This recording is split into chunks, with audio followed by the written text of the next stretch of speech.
各位朋友，現在在我手上的就是 MSI 今年最頂的新一代效能怪獸 MSI Raider 16 Max HX。嗨，歡迎回來，我是驢子。今天終於要來開 MSI 今年到目前為止最頂的怪獸級效能筆電。那說到 MSI Raider 系列，大家應該都不陌生，這是 MSI 主打效能釋放、規格、散熱堆好堆滿的高階電競筆電。如果真的要說的話，上面就只剩下 Titan 了。首先，我們就直切重點 ，MSI 今年的 Raider 16 Max HX 從命名上就可以看到端倪，這是 MSI 首款直接冠上 Max 的 Raider 系列筆電。那最大的重點就是 MSI 在這台16寸的效能筆電當中，採用了 Intel Alder Lake Refresh 當中最頂的 Intel Core i9 290 HX Plus 處理器，搭配上老黃家目前最頂的 RTX 5090筆電獨顯。那更重要的是 ，MSI 這次把 Raider 散熱堆好堆滿 ，CPU 加 GPU 的最高瓦數居然達到了超級驚人的300瓦大關，直接做到了170瓦的滿血5090，還能再堆120瓦的 CPU 效能。大家別忘了，這是一台16寸，不是18寸誒，你完全可以看到 MSI 想要做16寸核彈的決心。總之，究竟今年的 Raider 16 Max HX 實際效能表現如何呢？我們就一起來看吧。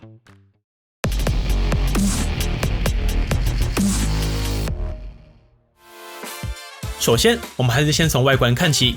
今年的 Raider 16 Max HX 同樣採用金屬上蓋，並且 MSI 在 A 面放上了擁有 RGB 燈效的龍盾 logo， 搭配上協調紋組成的 MSI 龍圖騰，在關掉 RGB 的時候足夠低調，透出質感；點亮 RGB 燈效也能做到心靈加成。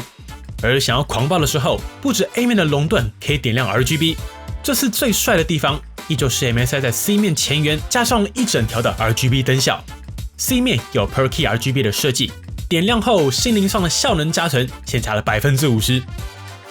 對了，這次全機的 RGB 燈效同樣可以在 SteelSeries 當中客製化調整。而在 L 接孔上，身為 MSI 今年的當家旗艦 Raider 16 Max HX 也是塞好塞滿。我們先從左側看起，首先 MSI 配置了2個 Thunderbolt 4的 C 孔，可以做到40 Gbps 的高速傳輸。並且都支援了 DP 影像輸出以及實測最高100瓦的 PD 快充。那最棒的是 ，MSI 同樣給了全尺寸的 SD 讀卡機，對於買來剪輯創作的朋友絕對是個好消息。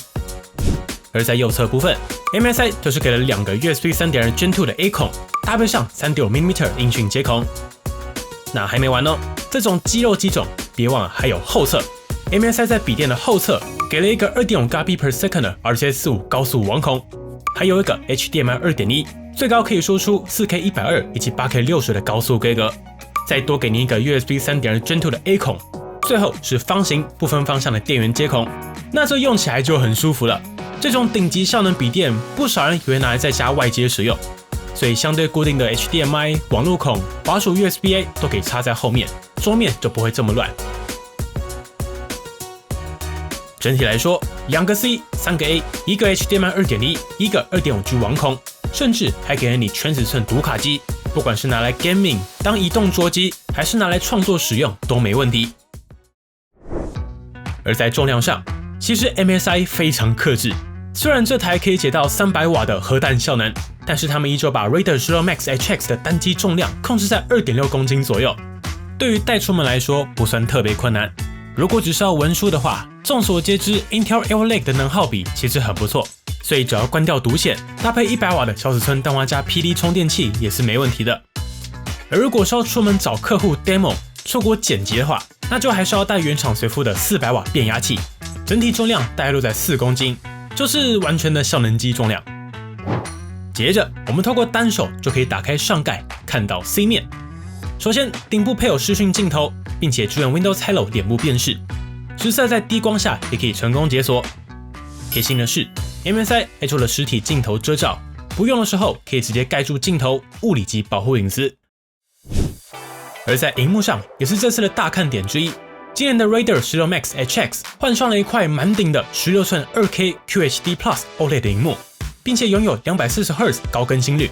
那 MSI 同樣選擇了目前主流的16:10熒幕比例，不管是拿來 Photoshop 修圖，拿來剪影片，或是單純拿來左右雙開，垂直面積更大，體驗也就更舒服。那重點是 Raider Shiro Max HX 的這塊 OLED 螢幕也拿到了 VESA Display HDR True Black 1000的認證。那我們就迫不及待的直接來實測螢幕表現。首先，我們來測亮度。經過我們實測 ，Raider Shiro Max HX 的這塊螢幕在 SDR 之下，全白螢幕亮度就可以來到500尼特，足夠應付室內使用。那重點是在開啟 HDR 之後，全白螢幕亮度可以進一步解放到730尼特。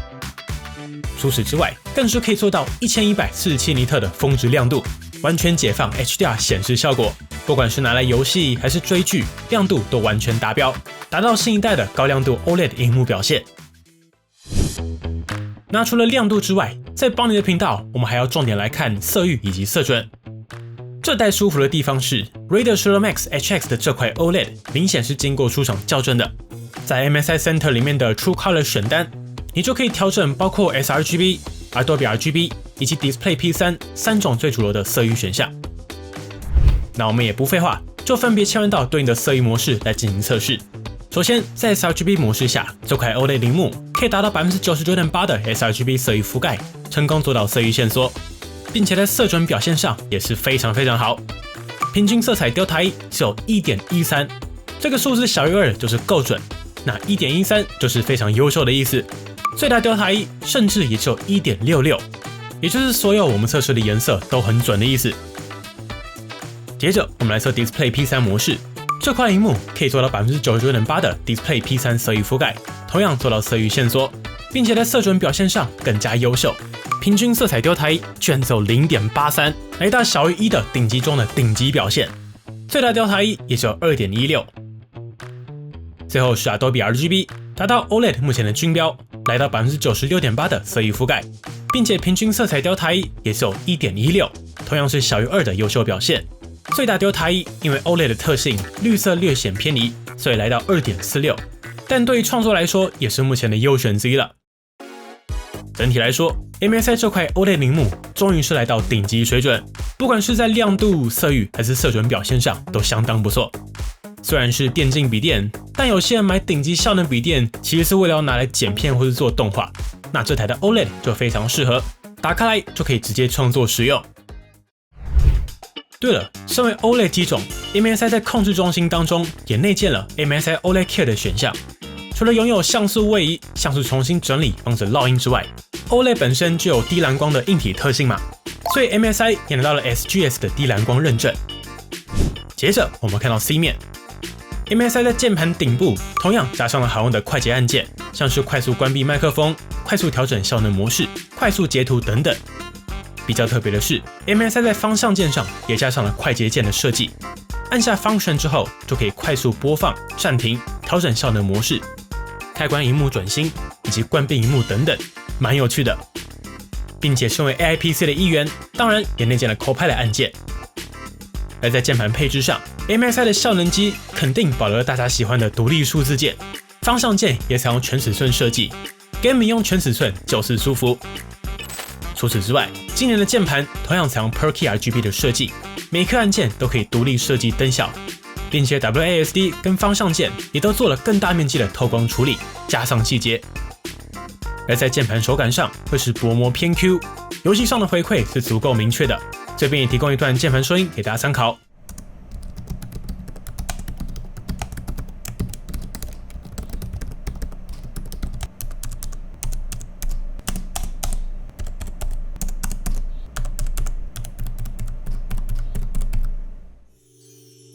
最後是觸控板 ，MSI 不錯啊，這次的觸控板圖層非常順，觸感細膩滑順，尺寸也夠，回彈快速足夠明確，還不錯。如果還能加上4角都能觸發就完美了。接着我們來看大家這次最期待的效能。那首先我們還是先把地面拆開來看內部細節。不過在此之前，這次 Raider Shiro Max HX 最有趣的地方是 MSI 在地面也加上了快拆設計。所以，如果你只是要擴充或是更換 SSD 跟記憶體的話，只要卸下背板的這2顆螺絲，接着取下蓋板，就可以直接看到2條 SSD 以及2條 DDR5 記憶體的插槽。需要特別注意，取下蓋板後，機器並沒有自動斷電哦，所以更換之前一定要確保筆電關機。那我們就接着繼續往下拆，把整個地面取下來之後，就可以看到這次 MSI 可以解300W TDP 的最大秘密。他們在 Raider Shiro Max HX 的機身內直接塞入了3個風扇，搭配6根熱管的設計，並且 MSI 同樣加上了自家拿手的內吹風道設計，進一步解決內部積熱的問題，更快把溫度帶走。另外，在機身底部 ，MSI 也加上了比較厚的墊高膠條，幫散熱留出足夠空間。而在硬體規格上，今年的筆電版 Intel Qualtra 200S Plus 系列處理器總共就是2款。一款是 Qualtra 7 270HX Plus， 另一款就是我們今天開箱的主角，也是今年最頂的選擇 Qualtra 9 290HX Plus 處理器。反正你只要看到尾巴寫的是 HX Plus， 就是 Intel 今年新出的 Arrow Lake Refresh 高效能系列處理器。所以我們手上的 Raider Shiro Max HX 搭載的就是頂規的 Qualtra 9 290HX Plus 處理器，採用台積電 N3B 工藝所打造，總共擁有8個 P Core 搭配上16個 E Core。組成24核24執行序，並且擁有32 MB 的快取，整體架構跟上一代 U9 基本相同。不過，受益 Intel 在 Arrow Lake Refresh 的核心最佳化，我們直接來測 Cinebench R23，就能看到今年的 U9 290HX Plus 在單核表現中差不多，但是還是有着 3.4% 的效能提升。那重點是多核表現 ，U9 290HX Plus 的提升就蠻有感了。在 Raider Shiro Max HX 的狂暴模式之下，居然可以跑出非常驚人的39598分。就算是對比上去年130W TDP 的 U9 285HX， 同樣可以做到 9.1% 的效能提升。MSI 今年的釋放是真的猛。那重點是 Raider Shiro Max HX 的這個表現，完全可以說是桌機級效能啊！我們同樣跟去年 Arrow Lake 的 Qualtra 7 265K 對比 ，Raider Shiro Max HX 的單核強了 8.1%。多核更是強了 15.4%， 非常猛。如果跟 Arrow Lake 桌機端最頂的 Qualtra 9 285K 對比，單核還是強了 3.2%， 多核也已經來到了94%左右的表現。並且在 GPU 這邊 ，Raider Shiro Max HX 當然也搭載了滿血版的175W RTX 5090，擁有 GDDR7 24GB 的超大 VRAM， 比電端 24GB 還是非常舒服啊！不管是要拿來遊戲或是創作、剪輯、做動畫、3、4D 用途使用，5090依舊是目前簡單有效的最佳之選。那我們也直接實測 Cinemark TimeSpy Raider Shiro Max HX 拿下了23803分，對比上一個世代的 RTX 4090，有着 16.8% 的效能提升。那也對比上一代 U9 加5090，可以多炸出 5.1% 的效能提升。好，說完理論效能，接着我們就直接進入到大家最期待的遊戲實測環節。我們首先來測指標性效能測試大作 Cyberpunk 2077。那既然這是一台 U9 搭配上5090的筆電，那我們就直接從 2K 極高畫質開測。首先是不開光追、不開 DLSS 的純粹體驗之下 ，Raider Shiro Max HX 可以直接衝到平均 105.27 FPS， 非常可玩。如果我們進一步開啟 DLSS Transformer 的話，更是可以解放到平均 152.7 FPS。基本上在劇情 3A 當中，滿血的5090完全不用再開正生成，就可以獲得非常流暢、畫面品質很好的遊戲體驗。這個表現，我們可以非常放心的打開 2K 極高畫質，再開極高光追。那在極高畫質、極高光追之下，基本上就建議打開 DLSS 助陣了。那 Raider Shiro Max HX 可以哦，平均幀數同樣可以來到 103.7 FPS 的順跑表現。接着我們來測 Forza 5，我們同樣測不開的 DLSS 的 2K 極端畫質、高光追，平均衝破163 FPS， 完全沒問題。接着來測鬼線東京，我們還是直接開到 2K 電影級畫質，並且還是不開 DLSS， 居然同樣可以輕鬆跑到平均 156.5 FPS。接着我們把光追開起來，來測 2K 電影級畫質加高光追，平均同樣可以來到 80.9 FPS， 完全順跑。再來是 loading 非常重的黑神話悟空，那正好我們來個壓力測試，直接來測 2K 影視級畫質，並且開啟中光追，負載非常重。那我們先不開 DLSS， 不開畫格生成，來看在原生狀況下，就算強如5090，也只能跑出平均39 FPS。接着我們把 NVIDIA 最強的 DLSS 打開，並且開啟4倍畫格生成。可以看到，在兩者助陣之下，黑悟空的幀數提升可以衝到237 FPS， DLSS 面對這種超重 loading 的場景還是非常有料，完全沒問題。整體來說 ，Raider 16 Max HX 的釋放的確非常不錯，對比 RTX 4090世代，基本上都可以做到25%到35%的跨代提升，並且在 Intel Arrow Lake Refresh 的最佳化之下，的確比 Arrow Lake 略有5%到10%的提升幅度。接着，如果你是買來剪輯的朋友，那這台身為 Intel 加 NVIDIA 的頂配組合，拿來創作肯定是沒問題的。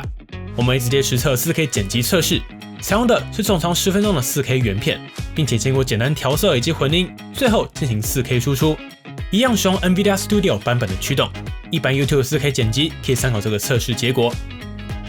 經過測試，在這個 4K PR 的專案裡面 ，Raider 16 Max HX 只花了129秒就輸出完成，對比上一世代的4090，也是直接省下了15.7%的輸出時間。那如果你的動畫比例比較高，或是跑 After Effects 的話，這個差距還是在進一步拉大。總之，這就是目前創作的頂端規格啦。最後，我們也簡單跑 TimeSpy 20人的壓力測試。經過實測 ，Raider 16 Max HX 的穩定性達到98.4%。以滿血筆電來說，溫度控制也算不錯了。壁面最高溫坐落在45.8度。那重點是鍵盤操作區域的溫度，最高溫也減到大概37度上下，體驗是不錯的，不會感覺到鍵盤很熱。不過需要留意的是，在狂暴模式下，風扇音量也就來到67分貝左右。戴耳機玩遊戲的話也就沒差，而如果是要日常使用，我會建議選擇平衡模式就好，整台就會安安靜靜。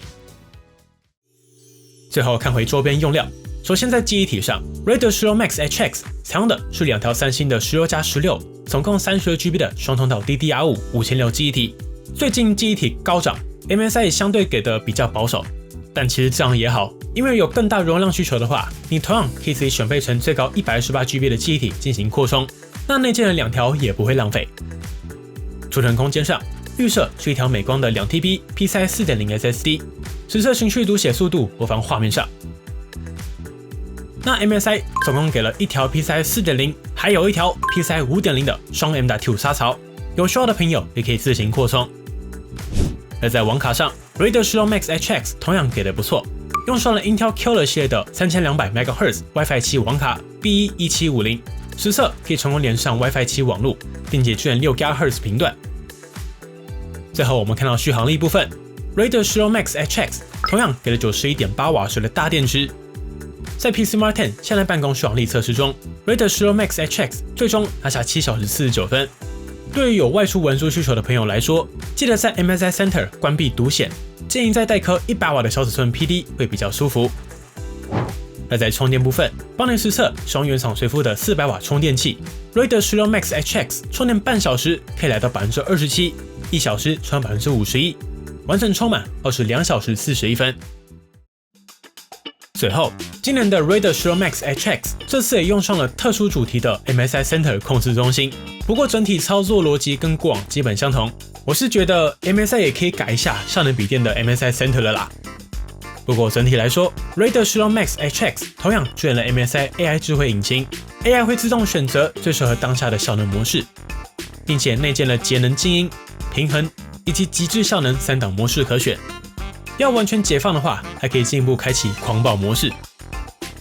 同時，這台也支援獨顯智聯的功能，遊戲的時候就可以直接選擇獨立顯卡模式，完全解放效能。在外想要省電的話，就切換成內顯顯卡模式即可。那包括像是調整色域的 True Color、MSI OLED Care、AI 智慧降噪、效能分析、硬體檢測等等，都可以在 MSI Center 當中找到。那比較特別的是，這台的 MSI 遊戲助手也已經整合到了微軟的 Game Bar 當中，在遊戲的時候可以直接按 Windows 加 G， 你看這邊就可以快速調整系統的效能設定、螢幕色域等等，就不用再跳出遊戲切換了。最後的時間，幫你也一樣提供所有的跑分測試結果供大家參考。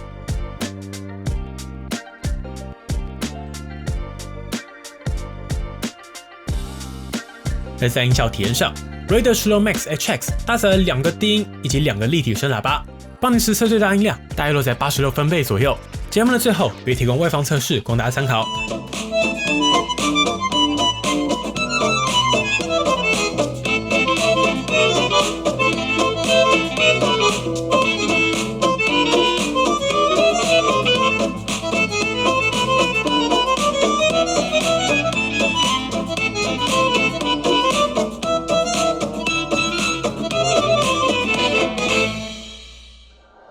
好啦，本期節目就先到這裡。這集我們也在有限的時間內盡可能帶來最多實測，希望大家還看得開心。如果還有任何問題，或是幫你團隊沒測到的，歡迎底下留言一起討論。最後節目製作不易，還請大家多多支持了，也歡迎透過加入頻道會員或是 YouTube 的超級感謝按鈕贊助我們，完成更多有參考價值的實測節目。我是驢子，那我們就下次再見啦。